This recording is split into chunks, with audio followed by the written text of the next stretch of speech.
بسم اللہ الرحمن الرحیم۔ صرف 5 منٹ کا مدرسہ قرآن و حدیث کی روشنی میں، اور آج کا پہلا عنوان ہے اسلامی تاریخ حضرت نوح علیہ السلام۔ اللہ تعالیٰ نے حضرت نوح علیہ السلام کو رسول بنا کر ان کی بت پرست قوم کی ہدایت کے لیے بھیجا۔ 950 سال تک ایمان کی دعوت دیتے رہے۔ چند لوگوں کے علاوہ کسی نے ایمان قبول نہیں کیا۔ وہ ان کو ہر طرح سمجھاتے رہے، مگر پوری قوم ان کو ستانے اور مذاق اڑانے میں حد سے آگے بڑھ گئی، یہاں تک کہ ان کا ایک بیٹا قوم کے ساتھ کفر و شرک پر قائم رہا۔ جب اللہ تعالیٰ نے ان کے ایمان نہ لانے کی خبر دے دی تو نوح علیہ السلام نے دعا فرمائی کہ اے اللہ، ان میں سے کسی کافر کو زمین پر زندہ نہ چھوڑیے، ان کے باقی رہنے سے شرک و کفر اور گمراہی بڑھتی چلی جائے گی۔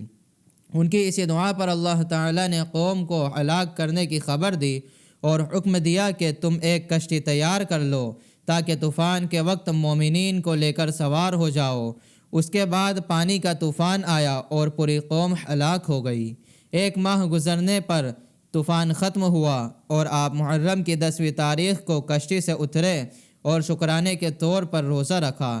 طوفان کے بعد حضرت نوح علیہ السلام کے 3 بیٹے باقی رہ گئے تھے، جن سے انسانی نسل کا دوبارہ سلسلہ شروع ہوا۔ آج کا دوسرا عنوان ہے اللہ کی قدرت، پانی کا انتظام۔ پانی اللہ کی بہت بڑی نعمت ہے جس پر سارے جانداروں کی زندگی کا دار و مدار ہے۔ اگر زمین سے پانی ختم ہو جائے تو زمین سے انسان، حیوان، حتیٰ کہ پیڑ پودے سب ختم ہو جائے۔ لیکن یہ اللہ تعالیٰ کی بہت بڑی قدرت ہے جس نے سمندروں کی شکل میں پانی کا بہت بڑا ذخیرہ جمع کر رکھا ہے، پھر وہاں سے بادلوں کی شکل میں پانی کو اٹھا کر سوکھی زمین کی طرف برساتا ہے اور پھر اسی پانی کو زمین کے اندر ذخیرے کے طور پر جمع کر دیتا ہے، جس سے پیڑ پودوں کو پانی ملتا ہے، جس سے انسان خود پیتا ہے اور اپنی کھیتیاں سیراب کرتا ہے۔ اللہ تعالیٰ نے اپنی اس قدرت کو قرآن میں بیان فرمایا ہے کہ ہم ایک اندازے سے آسمان سے پانی برساتے ہیں، پھر اس کو زمین میں روکے رکھتے ہیں اور اس کو لے جانے اور ختم کر دینے پر بھی ہم قادر ہیں۔ آج کا تیسرا عنوان ہے ایک فرض کے بارے میں، باجماعت عشاء اور فجر کی نماز پڑھنا۔ رسول اللہ صلی اللہ علیہ وسلم نے فرمایا، جو شخص عشاء کی نماز جماعت کے ساتھ پڑھے گویا اس نے آدھی رات عبادت کی، اور جو فجر کی نماز جماعت سے پڑھ لے گویا اس نے ساری رات عبادت کی۔ آج کا ہمارا چوتھا عنوان ہے ایک سنت کے بارے میں، دودھ پینے کے بعد کلی کرنا۔ رسول اللہ صلی اللہ علیہ وسلم نے دودھ پیا اور کلی فرمائی اور فرمایا کہ اس میں چکنائی ہوتی ہے۔ آج کا ہمارا 5واں عنوان ہے ایک اہم عمل کی فضیلت، روزہ دار کو افطار کرانا۔ رسول اللہ صلی اللہ علیہ وسلم نے فرمایا، جو شخص کسی روزہ دار کو روزہ افطار کرائے اس کے لیے گناہوں کے معاف ہونے اور آگ سے خلاصی کا سبب ہوگا، اور روزہ دار کے ثواب کے مانند اس کو ثواب ملے گا اگر روزہ دار کے ثواب میں سے کچھ کم نہیں کیا جائے گا۔ صحابہ نے عرض کیا، ہم میں سے ہر شخص اتنی وسعت نہیں رکھتا کہ افطار کرائے، تو آپ صلی اللہ علیہ وسلم نے فرمایا، یہ ثواب تو اللہ تعالیٰ ایک کھجور سے کوئی افطار کرا دے یا ایک گھٹ پانی پلا دے یا ایک گھٹ دودھ پلا دے تو اس کو بھی مرحمت فرما دیتے ہیں۔ آج کا ہمارا 6واں عنوان ہے ایک گناہ کے بارے میں۔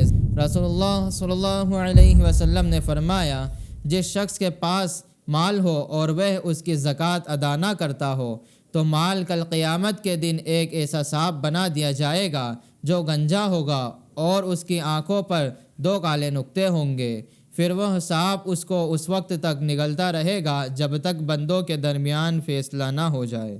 آج کا 7واں عنوان ہے رسول اللہ صلی اللہ علیہ وسلم نے فرمایا، جو شخص آخرت کے کسی عمل سے دنیا چاہتا ہو اس کے چہرے پر پھٹکار ہوتی ہے، اس کا ذکر مٹا دیا جاتا ہے اور اس کا نام دوزخ میں لکھ دیا جاتا ہے۔